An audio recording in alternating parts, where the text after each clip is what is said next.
نحمده ونصلي على رسوله الكريم اما بعد فاعوذ بالله من الشيطان الرجيم بسم الله الرحمن الرحيم رب اشرح لي صدري ويسر لي امري واحلل عقدة من لساني يفقهوا قولي۔ فصل 71، قسم کھانے کا معاملہ۔ اللہ تعالیٰ کے ساتھ الفاظ میں کسی کو شریک کیا جائے یہ بھی شرک ہے۔ مثلا غیر اللہ کی قسم کھانا، مسند احمد اور ابو داؤد میں مروی ہے،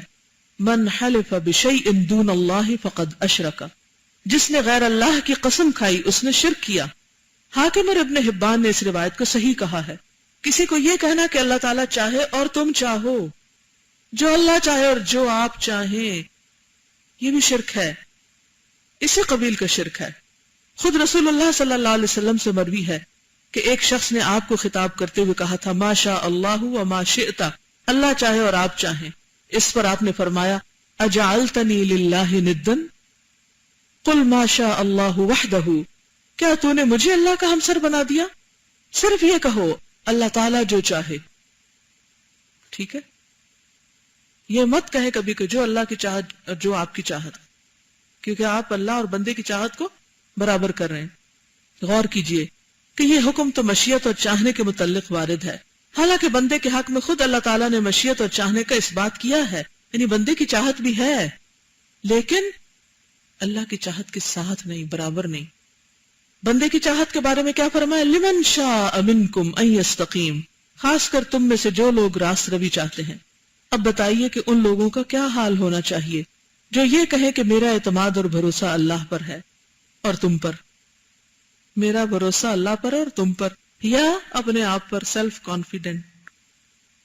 یا مجھے اللہ اور تم بس ہو، میرے لیے اللہ کافی اور تم کافی ہو، یہ بھی شرک ہے۔ میرا اللہ اور تمہارے سوا کوئی نہیں، لا حول ولا قوت الا باللہ، یہ بھی شرک ہے کہ کہیں کہ اللہ اور آپ کے سوا کوئی نہیں، یہ چیز اللہ نے اور تم نے دی ہے، انا للہ و انا الیہ راجعون، یہ اللہ کی اور تمہاری برکت ہے،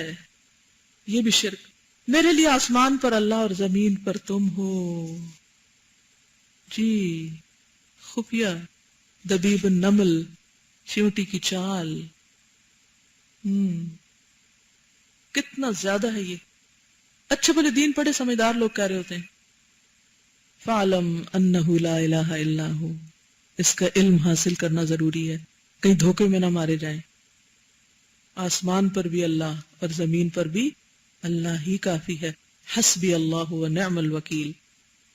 ان لوگوں کا کیا حال ہونا چاہیے جو یہ کہیں کہ قسم اللہ کی اور فلاں کی، جیسے تیرے سر کی قسم اور اس طرح کی باتیں، یہ چیز اللہ کی نظر ہے اور فلاں کی نظر۔ اللہ نیاز حسین کہتے رہتے ہیں میں اللہ اور فلاں کے لیے توبہ کرتا ہوں، میں اللہ سے امید رکھتا ہوں اور فلاں سے، وغیرہ ذالک۔ ان الفاظ کا اس شخص کے قول سے موازنہ کیجئے جس نے حضرت صلی اللہ علیہ وسلم سے یہ کہا تھا کہ اللہ چاہے اور آپ چاہیں۔ غور کیجئے کہ وہ لفظ بھاری ہے یا یہ لفظ۔ یقیناً جس کے کلمے کے متعلق آپ نے یہ فرمایا اس کے مقابلے میں کلمات اس جواب کے زیادہ مستحق ہیں۔ اس شخص نے تو حضرت صلی اللہ علیہ وسلم کو ایسا کہا تھا، اور یہ لوگ تو ان لوگوں کو اللہ تعالیٰ کا ہمسر بناتے ہیں جو حضرت صلی اللہ علیہ وسلم کی خاک پا کے برابر بنی، پاؤں کی خاک کے برابر بنی، ان کو خدا کا شریک بنا لیتے ہیں، بلکہ جن کی شان میں ایسا کہتے ہیں ہو سکتا ہے کہ وہ اللہ رب العالمین کے دشمن ہوں۔ پس سجدہ، یہ اہم چیزیں ہیں، یہ یاد رکھنے کی بات ہے۔ سجدہ عبادت، توکل، انابت، تقوی، خضوع اور خشیت، عاجزی اور ڈرنا، اعتماد، توبہ، استغفار، نظر و نیاز، قسم، تسبیح و تکبیر، تہلیل و تحمید، حمد و ثنا، خاکساری، انکسار، بغرض عبادت سر منڈانا، گھر کا طواف، دعا، یہ تمام امور محض اللہ تعالیٰ ہی کے حقوق ہیں، ذات الہی کے سوا کوئی بھی ان کا مستحق نہیں، ذات خداوندی کے سوا کسی کو بھی یہ حق دینا جائز نہیں، نہ کسی مقرب الہی کو اس کا حق پہنچتا ہے، نہ کسی نبی مرسل کو۔ چنانچہ مسند احمد میں روایت ہے کہ حضرت صلی اللہ علیہ وسلم کے حضور ایک شخص آیا جس سے کوئی گناہ سرزد ہو گیا تھا، آپ کے سامنے کھڑا ہو گیا اور کہنے لگا اللہم انی اتوب الیک ولا اتوب الی محمد، اے اللہ میں تیری بارگاہ میں توبہ کرتا ہوں، محمد کی بارگاہ میں توبہ نہیں کرتا صلی اللہ علیہ وسلم۔ یہ سن کر حضرت صلی اللہ علیہ وسلم نے فرمایا قد عرف الحق لأہلہ، اس نے حق کے حقدار کو اچھی طرح پہچان لیا کہ کس کی طرف رجوع کرنا چاہیے۔ جی، اس سب کو پڑھ کر میرے دل میں یہی آتا ہے کہ جو مومن یا مسلم ہے وہ کبھی ایک لمحے کے لیے بھی آپ غافل نہیں ہو سکتے اپنے عمل سے، اپنی سوچ سے۔ تقویٰ یہی تو ہے کہ وہ اندر چراغ جل رہا ہو کہ جو ہر وقت دکھاتا رہے کہ وہ چونٹی آ گئی، اور اتنا کانشیس ہونا چاہیے کہ چونٹی کی چال کو بھی سمجھیں۔ بالکل اللہ نے ہم کو حساس بنایا ہے، لیکن آپ کو پتہ ہے ہم کس معاملے میں حساس ہیں؟ اللہ کے بارے میں نہیں، اپنے بارے میں۔ ہمیں تو کوئی چونٹی کی طرح بھی ہمارے اوپر آ جائے تو ہمیں فوراً احساس ہو جاتا ہے، ہم برہم ہو جاتے ہیں، لیکن اللہ رب العزت کے بارے میں کوئی بڑی بڑی باتیں بھی کہہ دے تو ہماری غیرت کو کچھ بھی نہیں ہوتا۔ جو آخر میں آپ صلی اللہ علیہ وسلم نے فرمایا نا کہ اس نے حق کے حقدار کو اچھی طرح پہچان لیا، ہمارے یہاں شرک بڑھنے کی ایک وجہ یہ بھی ہوتی ہے کہ جس کو شریک ٹھہرایا جاتا ہے وہ اس تعریف کو سن کر خوش ہو جاتا ہے، اور آپ صلی اللہ علیہ وسلم نے یہاں پہ اس چیز کی نفی کی، بالکل اس کو اپریشیٹ کیا۔ فرمائیے چونٹی کی طرح ہے باریک اور ہم نہیں خود بچ سکتے، تو جو اللہ کے رسول صلی اللہ علیہ وسلم نے دعا اس میں سکھائی ہے وہ ہم کثرت سے پڑھیں۔ بالکل، تو پھر اللہ تعالیٰ توفیق دے دے گا اور پہچان دے دے گا۔ بالکل، من یتق اللہ یجعل لہ فرقانا، اللہ کا تقوی جو ہے وہ فرقان پیدا کرتا ہے اور پھر انسان کو باریک چیزیں بھی سمجھ آنے لگتی ہیں اللہ ہی کی دی ہوئی توفیق سے۔ جی میں یہ کہہ رہی تھی کہ بعض اوقات ہوتا ہے کہ جب ہم اکیلے ہوتے ہیں تو ہمارے پہ ہمارا نفس جو ہے وہ بہت زیادہ حاوی ہوتا ہے، اور شیطان بھی اور نفس بھی، اور خاص طور پہ وہ لوگ جنہوں نے بچپن سے اللہ کی عبادت نہیں کی ہوتی ان پر۔ اچھا، اب وہ جب کسی کے ساتھ ہوتے ہیں، نیک کمپنی میں ہوتے ہیں،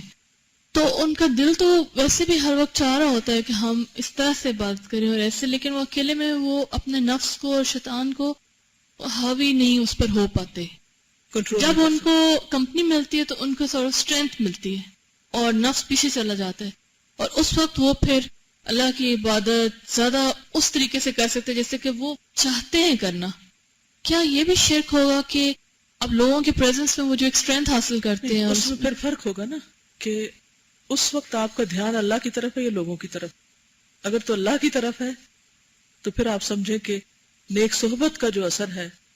وہ آپ پر ہے، اور اگر اللہ سے ہٹ کر بندوں کی طرف دھیان زیادہ ہو رہا ہے تو پھر وہ نیت میں خلل آ رہا ہے۔ اور اسی سے مجھے یہ بھی خیال آ رہا تھا کہ جیسے ماں جب اپنے بچے کو جب پالتی ہے تو وہ جب شروع میں اس کو سکھاتی ہے تو بچہ جو ہے وہ ماں کی کمپنی میں تو ٹھیک رہتا ہے جو اس کو سکھا رہی ہوتی ہے، جب وہ اس سے الگ ہوتی ہے تو پھر وہ ظاہر ہے اس پہ نہیں قائم رہتا، لیکن over a period of time جب ایسا ہوتا جاتا تو آخر میں پھر ایک ایسی بھی سٹیج آ جاتی ہے کہ جب ماں نہیں بھی ہوتی تو وہ صحیح ہوتا ہے۔ تو اسی سے میں سملیرٹی اس میں لا رہی تھی کہ جیسے جو کسی بھی سٹیج پہ جب وہ اللہ کے دین کو شعوری طور پہ اختیار کرتا ہے اور اللہ کی عبادت کو، تو وہ ایک بچہ ہی ہوتا ہے نا، اس کا نفس تو بالکل بچوں کی طرح ہوتا ہے، اس کو عادت ہوتی ہے اپنے منمانی، بلکہ وہ اس بچے سے زیادہ خطرناک بن چکا ہوتا ہے تب تک، تو اس کو تو اور بھی زیادہ ضرورت ہے کہ وہ کسی کی کمپنی میں صحیح رہے، لیکن اس کا ٹارگٹ ہر وقت یہ ہونا چاہیے کہ میں اکیلے وہ کمپنی سے سیکھ کر پھر انڈیپینڈنٹ بھی ہو جائے۔ صحیح۔ اس میں وہ جو دعا ہے ذرا سب اچھی طرح سے ایک دفعہ پڑھ لیں، اللہم آت نفسی تقواها وزکها انت خیر من زکاها انت ولیها ومولاها، وہی حفاظت کر سکتا ہے، اسی سے مانگیے۔ جی فرمائیے۔ السلام علیکم ورحمۃ اللہ وبرکاتہ۔ مجھے تھوڑا سا وہی ہے کہ توکل پہ بات ہو رہی تھی تو یہ مجھے ایک یاد آ گیا کہ میری ایک دوست ہے تو اس نے گھر بنایا، کافی اس پہ قرض بھی تھا اور اس کے بیٹے نئی جاب لگی اور دونوں بیٹے آگے پیچھے، تو انہوں نے شادی کر لی۔ تو مطلب اس کو سب لوگ، بلکہ اس کی اپنی ماں کہتی تھی کہ تو اپنے بیٹوں سے کیوں نہیں مانگتی، تو ان سے کیوں نہیں لیتی تاکہ تیرا قرض اتر جائے۔ تو وہ ماشاءاللہ اتنی توکل والی ہیں، اس نے کہا کہ کیوں میں ان سے مانگوں، میں اللہ سے کیوں نہ مانگوں کہ وہ چاہے تو ان سے دلائے، چاہے تو مجھے جس سے چاہے دلائے، میں تو ان سے کبھی بھی نہیں مانگوں گی۔ تو یہی بات کہ توکل ہمیں اللہ سے ہونی چاہیے، ہمیں اللہ سے مانگنا چاہیے، وہ چاہے اولاد سے دلائے، چاہے بھائیوں سے دلائے، چاہے فرشتوں سے دلائے، جہاں سے چاہے وہ ہمیں دلائے۔ تو ایک اور بات یہ قبروں کی، ہمارے گاؤں کے قریب ایک قبر ہے تو اس کا لوگ طواف بھی کرتے ہیں، جوڑوں کے درد کے لیے 7 چکر لگاتے ہیں، اور وہ بیچارے خود بے اولاد مرے ہوئے ہیں اور جا کے وہاں اولادوں کی منتیں مانتے ہیں، اور وہ یہ ہے کہ وہ چڑھاوے چڑھاتے ہیں۔ تو مجھے اس پہ بھی ہے کہ اگر وہ بیچارے اس قابل ہوتے تو وہ خود بے اولاد کیوں مرتے، اپنے لیے کیوں نہ کچھ کر لیتے۔ تو اس کے لیے تھوڑا سا میں آپ سے پوچھوں گی کہ اس کے لیے ہمیں کیا کرنا چاہیے، کیونکہ یہ شرک تو بہت ہی زیادہ ہو رہا ہے، یہ قبروں والا جو ہے خاص طور پر۔ اللہ کی عظمت دلوں میں ڈالنی چاہیے تاکہ لوگ ان سے ہٹ کے اللہ کی طرف جائیں۔ السلام علیکم استاذہ، آپ نے پچھلے لیکچر میں بتایا تھا کہ ایک صورت میں ہم یہ بھی شرک کرتے ہیں کہ اگر یہ نہ ہوا تو ہمارا کیا بنے گا، رزق کے بارے میں۔ السلام علیکم استاذہ، آپ نے اس میں بتایا تھا حفظ نفس، آپ نے آئی گیس یوز کیا تھا کہ اس کا ایک اور میننگ یہ بھی بنتا ہے، لیکن اگر حفظ نفس یوز کیا جائے تو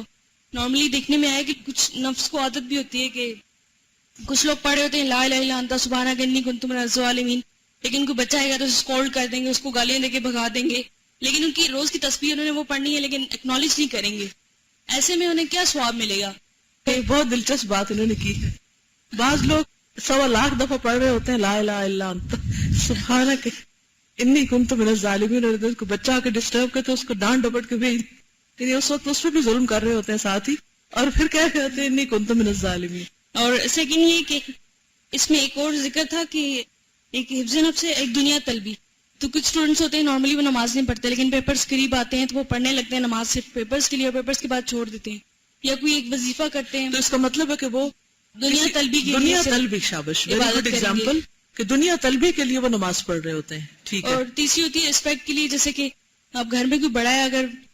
بچے نماز پڑھیں اور بڑا بھی نہیں پڑھا تو اس کو تھوڑا ہوتا ہے کہ میرا روب نہیں رہے گا، یا پھر وہ بیٹھ کے تسبیح لیا رکھتا ہے چاہے وہ ٹی وی بھی دیکھ رہا ہو،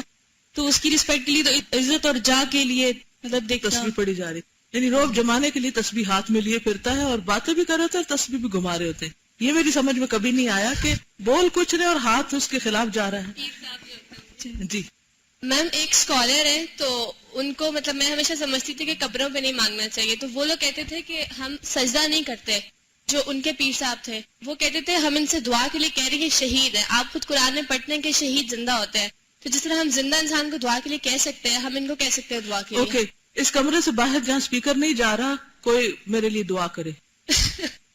انہیں اس دیوار کے پیچھے سن ہی نہیں رہا، جس شخص پر ٹن مٹی پڑی ہوئی ہے وہ کیسے سن سکتا ہے؟ کہ ایک تفسیر میں تھا کہ حضور صلی اللہ علیہ وسلم کی جو محبت ہوتی ہے وہ اللہ کی محبت تک پہنچنے کا ذریعہ ہوتی ہے، تو لوگ جو حضرت محمد صلی اللہ علیہ وسلم کے نام کی نظر یا وہ سب کرتے ہیں، تو اس کے بارے میں کیا ہے؟ مطلب نہیں صحیح؟ اس محبت کا مطلب یہ ہے کہ آپ کے طریقوں کی پیروی کی جائے تو وہ اللہ کو پیارے تھے تو ہم بھی پیارے ہو جائیں گے، اس کا یہ مطلب نہیں کہ نبی صلی اللہ علیہ وسلم کے نام کی قربانی کی جائے، ان کی طرف سے ہم کر سکتے ہیں، ان کے لیے نہیں کر سکتے۔ السلام علیکم۔ وعلیکم السلام۔ ایک جگہ اگر ہم نماز پڑھ لیں اور وہ سجدہ گاہ نہ بنائی جائے، کیونکہ درگاہ اگر اس ٹائپ کا اور نماز کا ٹائم ہو جائے تو پھر کیا کر سکتے ہیں؟ اس میں نیت پہ ڈیپینڈ کرتا ہے نا کہ آپ کیوں نماز پڑھ رہے ہیں، لیکن کوشش کریں کہ ایسی جگہوں پہ جائیں ہی نہ۔ السلام علیکم، میں نے یہ پوچھنا تھا کہ بعض اوقات ہم دوسری ایکٹیویٹیز کو بہت زیادہ ٹائم دیتے ہیں اور اللہ کے لیے کم ٹائم نکالتے ہیں، تو کیا وہ بھی شرک ہے کہ ہم ان ایکٹیویٹیز کو مطلب جو ہماری اتنی نہیں ہے، جیسے ہم نیٹ پہ بیٹھنا، جیسے لائبریری، جیسے فون پہ فرینڈ سے بات کرنا، تو وہ بھی شرک میں اگر وہ نماز کا وقت بہت ہی تاخیر آپ نے کر دی اور فرائض آپ نے چھوڑ دیے تو پھر ٹھیک نہیں ہوگا، ٹھیک ہے؟ اوکے، انشاءاللہ شرک کے بارے میں مزید بات کریں گے۔ اب یہ نہیں کہ ہر چھوٹا بڑا گناہ ہر چیز کو شرک کا نام دینا شروع کر دیں، اس میں اور بھی قسمیں ہیں۔ اوکے، سبحانک اللہم و بحمدک نشہد ان لا الہ الا انت نستغفرک و نتوب الیک۔ السلام علیکم ورحمۃ اللہ وبرکاتہ۔